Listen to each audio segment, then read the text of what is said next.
Le Grand Matin Sud Radio, 7h-10h.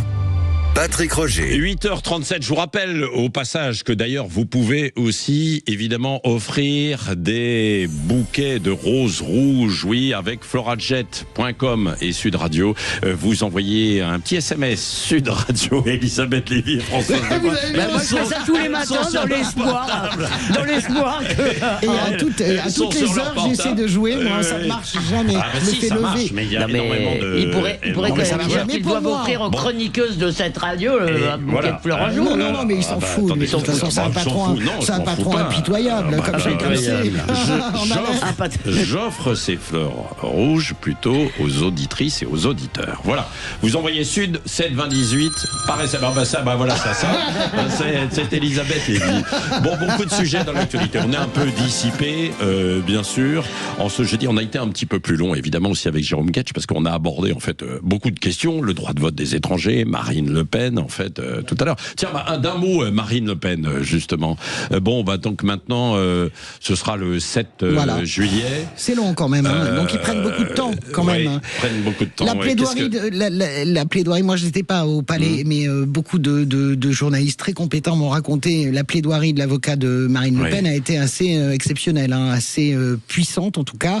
Mais je trouve quand même que c'est formidable, Rodolphe Bosquet. Et donc je trouve que c'est long quand même, 7 juillet, voilà. Et il faut quand même dire que, contrairement à beaucoup de politiques, Marine Le Pen, en réalité, va avoir une attitude de sagesse qui me paraît quand même incroyable. Elle a déjà annoncé la couleur. Si le jugement est conforme aux réquisitions, ou à peu près, eh bien, j'arrêterai, je veux pas faire perdre mon camp. Donc ça, c'est quand même... à saluer. Je ne suis pas sûr que tous les politiques auraient eu ce comportement. Déjà, d'un point de vue un peu du roman personnel de Marine Le Pen, je trouve qu'il y a quelque chose d'injuste, car c'était son élection, pas dans le sens où elle allait la gagner, c'était la première fois qu'elle allait concourir sérieusement, avec une véritable chance de l'emporter, et elle a beaucoup travaillé pour cela. Et je le redis très vite, mais on va pas avoir 107, on sait qu'on n'est pas d'accord, je pense que ce n'est pas au juge, ça fait quand même plusieurs élections présidentielles que la justice s'invite dans le bazar, avec visiblement quand même un peu des deux poids deux mesures, parce que à ma connaissance, LFI a fait la même chose au Parlement européen, ou quelque chose d'approchant, et pratiquement tous les partis à un moment ou à un autre ont dû le faire.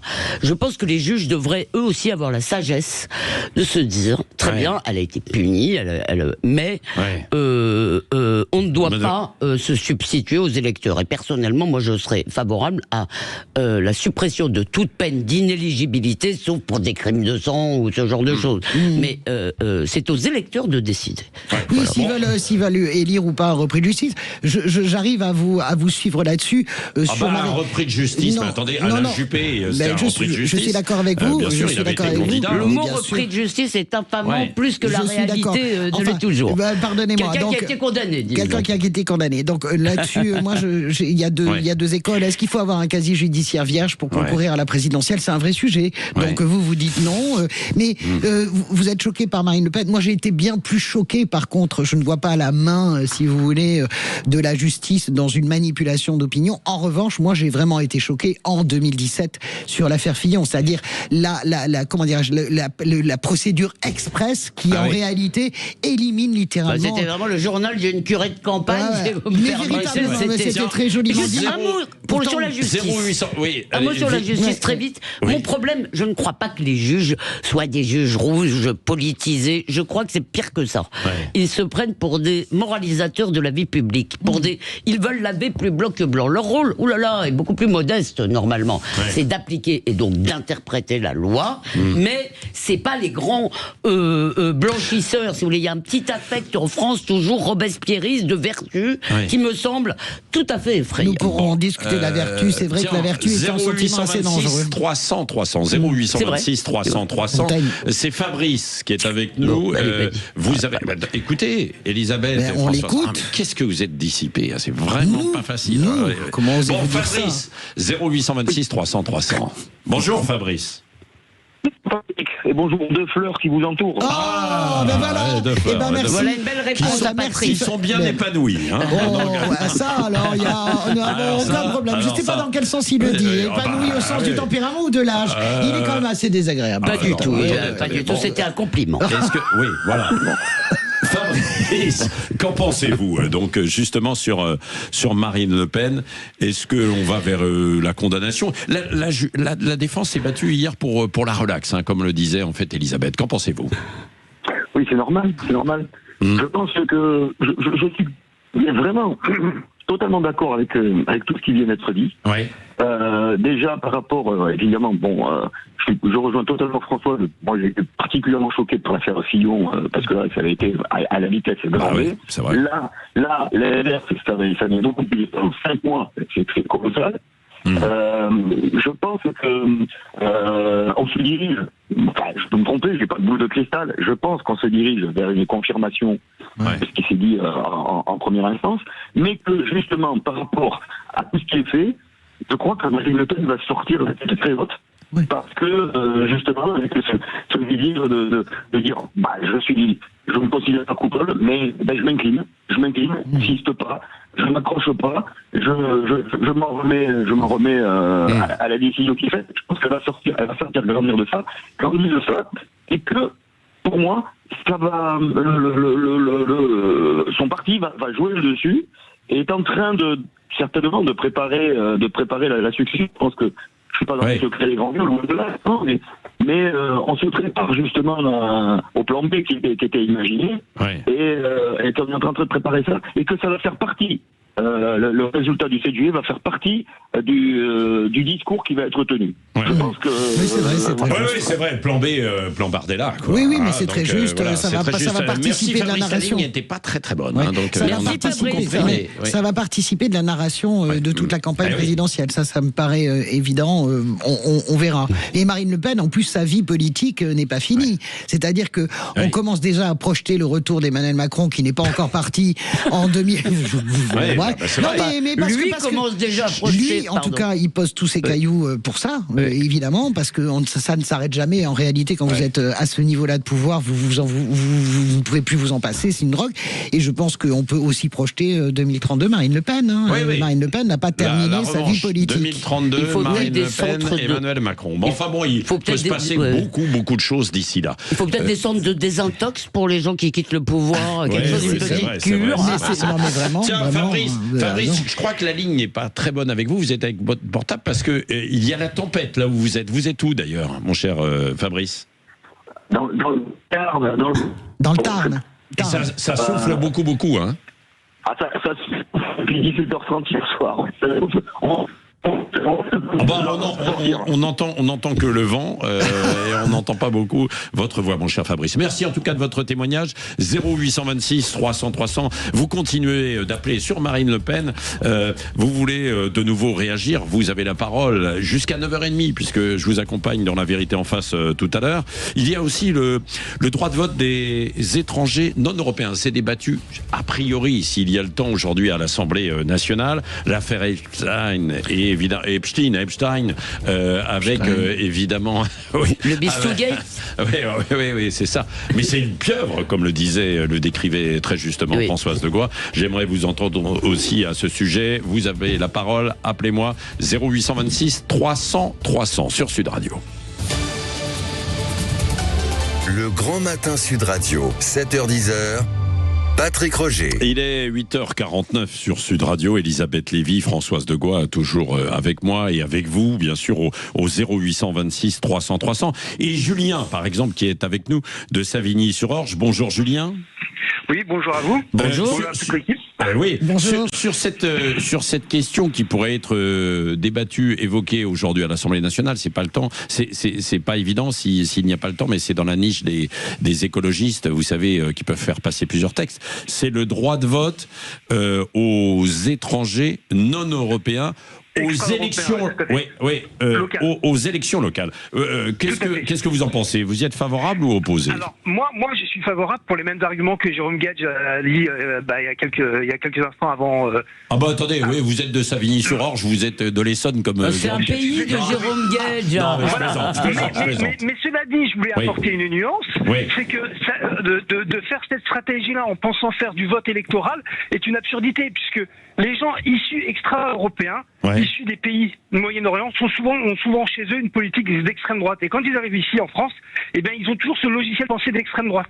Donc faut pas croire que c'est parce qu'on leur donne le droit de vote qu'ils vont voter à l'extrême gauche. Hein. Je pense que les gens qui sont d'extrême gauche se plantent complètement sur la façon, sur le logiciel de pensée des gens qui sont issus des pays africains. Je pense que je pense qu'ils se trompent complètement. Ouais. Ils font de l'anthropologie.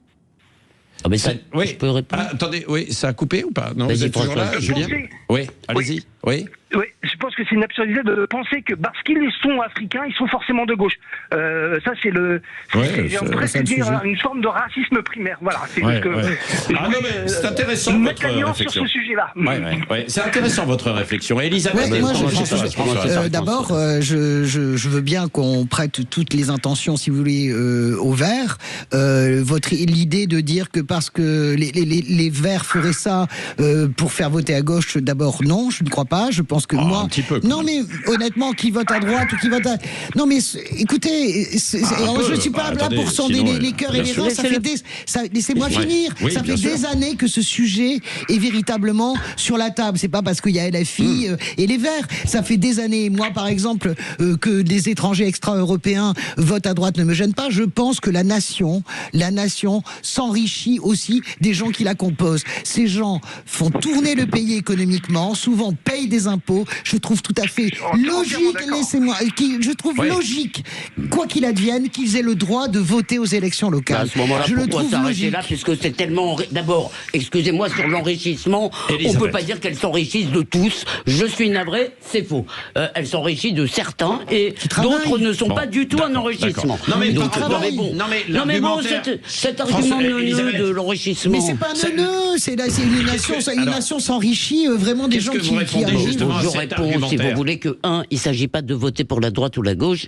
Et l'imaginaire, il y a d'abord effectivement un risque qui est d'accentuer le vote communautaire, pas forcément de droite ou de gauche, communautaire. On sait très bien que dans certaines villes, vous avez des islamistes qui veulent prendre le pouvoir ou des crypto-islamistes avec le marchepied, les Verts, les LFistes, etc. Donc, ça, évidemment, mais de toute façon, ça ne va pas être voté. Il faudra un référendum. Donc, c'est pas du tout dans des visées électorales, c'est une visée idéologique. C'est de dire que, pour moi, si vous voulez, il n'y a pas de nation sans différence essentielle. On fait des grandes différences entre les citoyens et les non-citoyens. Ça ne veut pas dire qu'on traite les non-citoyens mal. Ils ont des droits. Ils n'ont pas les mêmes droits. Ils n'ont pas d'ailleurs les mêmes devoirs. Ils ne font pas leur service militaire.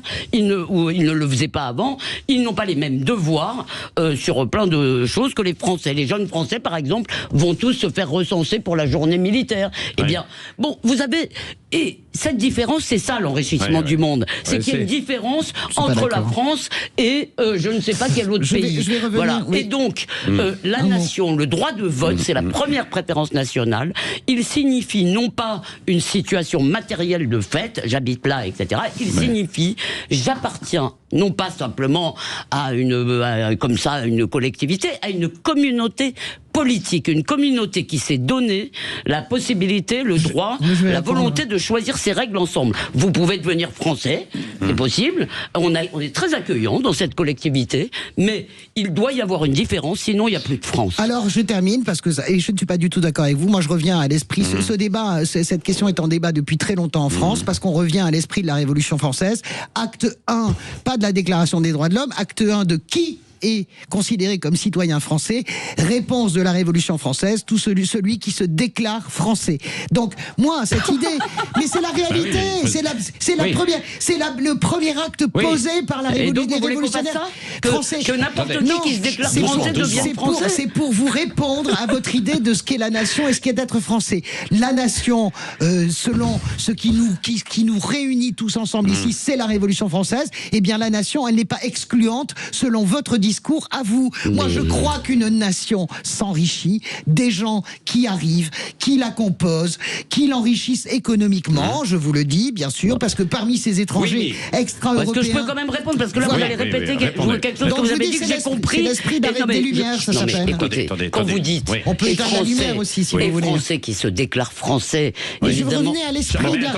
Françoise, je vous réponds, laissez-moi finir ma phrase. Je reviens à l'esprit de la Révolution. D'accord, on revient à l'esprit de la Révolution, d'accord, mais cet esprit-là qui interdit. En fait, vous ne comprenez pas qu'une nation a le droit de choisir. Oui. Qu'une nation, ça n'est pas le reste du monde, ça n'est pas simplement le fait d'arriver et d'habiter là. Non, nous avons le droit de choisir qui partage nos droits politiques. Et je vous rappelle que ça n'est nullement une question ethnique. Il y a énormément de Français qui sont de toutes sortes d'origines, car c'est une spécificité française. Donc ça n'est pas une question de couleur, c'est une question Allez, d'appartenance. bon, très bien. Bah, Donc, il y a des Japonais qui les sont deux plus arguments. Non, mais c'était appartenants. très intéressant d'entendre les deux arguments et celui de Julien. Merci, Julien. Tiens, on va aller pour terminer un petit peu. Je sais pas si ça va détendre l'atmosphère. Ça devrait, mais pas forcément. À chaque qu'on en parle avec vous, Benjamin Glès, parce que ça buzz beaucoup sur les réseaux sociaux. C'est à Nîmes, un supermarché Leclerc qui a fait polémique après la diffusion d'une vidéo sur TikTok. Je sais pas si vous avez vu ça. Alors, une vidéo pour faire la promotion de leur rayon asiatique, car vous n'êtes pas sans savoir que le 17 février prochain, c'est le nouvel an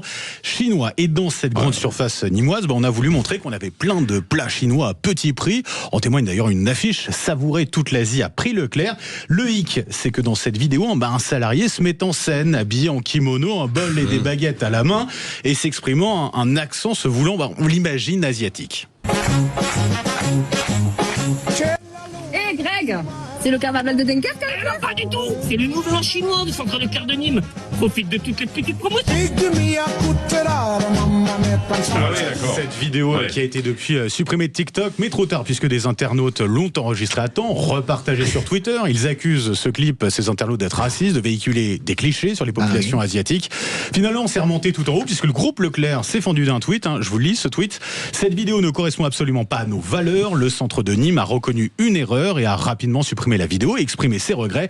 Un rappel a été fait aux équipes de ce magasin pour que cela ne se reproduise pas.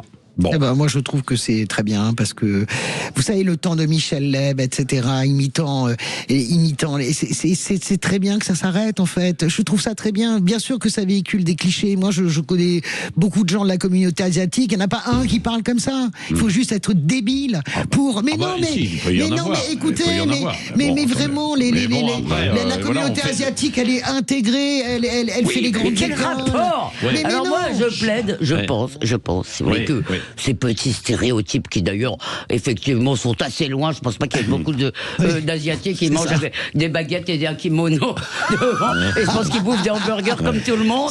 Donc ça, mais ils font de mal à personne et surtout une communauté qui refuserait, une population qui refuserait qu'on s'amuse un peu. Est-ce que c'est grave? Là, il n'y a même pas un trait culturel qui est, si tu veux, quand on imite les Juifs du Sentier, il n'y en a pas beaucoup qui parlent encore, il y en a qui parlent comme ça, mais il n'y en a pas tant que ça. Je veux dire, ça ne me gêne pas du tout, ça existe, c'est marrant. Bon, voilà. Et je veux dire, c'est quand même l'intégration, c'est qu'on puisse, franchement, qu'on ait le cuir un peu plus épais, que de s'exciter. C'est l'accent de Lucky Luke, en fait, c'est l'accent des Asiatiques dans Lucky Luke. Derrière tout cela, ça pose en fait la question de l'humour dans les médias classiques, qui est remise en cause aujourd'hui. Non, mais on peut rire de tout, mais il y a des manières de rire, si vous voulez. Non, on peut pas. Mais François, mais là, c'est pas rire, c'est vendre. C'est pas vrai. C'est pas marrant. C'est pas vrai. C'est très innocent. Je dis pas que on ne peut pas machin, mais c'est de plus en plus, on ne pourra plus rire de tout parce qu'on ne peut plus. Non, c'est terminé. Avec intelligence, on peut rire de tout. Le kimono, c'est japonais, c'est pas chinois. Allez, dans un instant, on se retrouve. Si, c'est chinois, les mandarins. Sud Radio.